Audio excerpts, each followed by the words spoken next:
यत्र तत्र सर्वत्र अपने नियम व्यवस्था के रूप में विराजमान परमपिता परमेश्वर को प्रणाम और आपको यथोचित अभिवादन।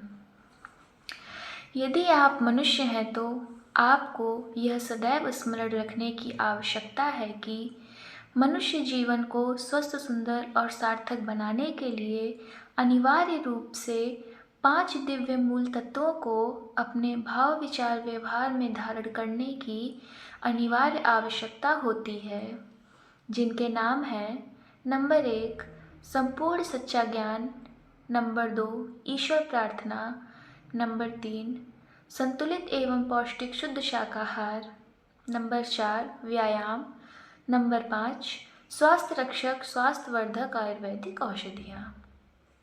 आप हिंदू हो, आप मुसलमान हो, आप सिख हो, ईसाई हो, जैन हो, बौद्ध हो, पारसी हो अथवा कोई अन्य धर्मावलंबी, इससे 5 दिव्य मूल तत्वों को धारण करने की अनिवार्य आवश्यकता कभी भी किन्हीं कारणों से किसी के लिए भी उपेक्षित नहीं हो सकती।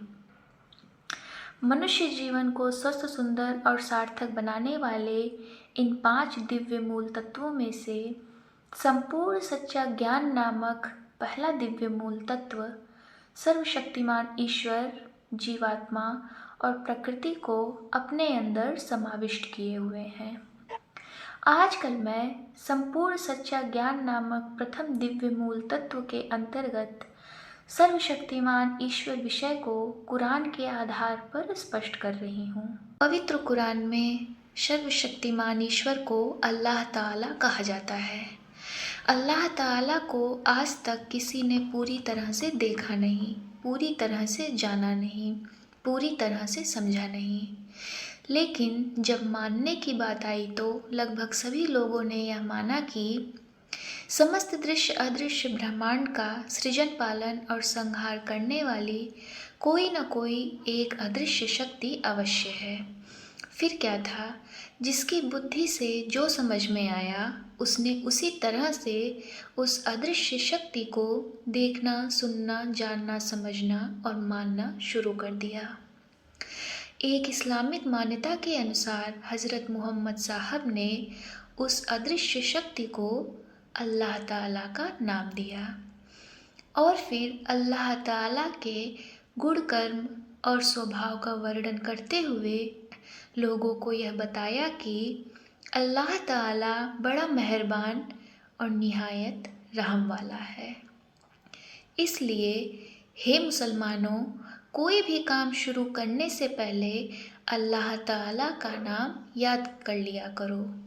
और इसके लिए हज़रत मोहम्मद साहब ने एक बड़ा ही अद्भुत शब्द का उच्चारण किया, जिसे बिस्मिल्लाहिर्रहमानिर्रहीम कहते हैं, जिसका सीधा अर्थ यह है कि शुरू करता हूँ अल्लाह के नाम से जो बड़े मेहरबान और निहायत रहम वाले हैं।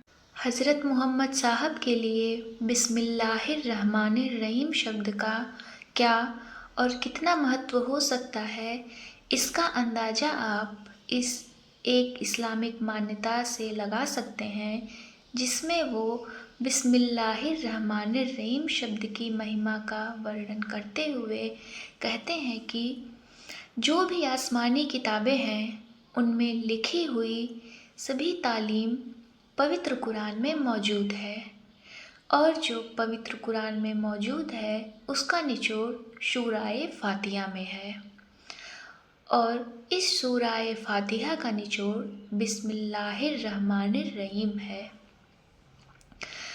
हज़रत मोहम्मद साहब द्वारा कहे गए इस कथन का तत्वार्थ यह निकलता है कि यदि आप किन्हीं कारणों से प्रतिदिन पवित्र कुरान नहीं पढ़ पा रहे हैं तो आप पवित्र कुरान का फातिहा नामक पहला अध्याय जरूर पढ़ें।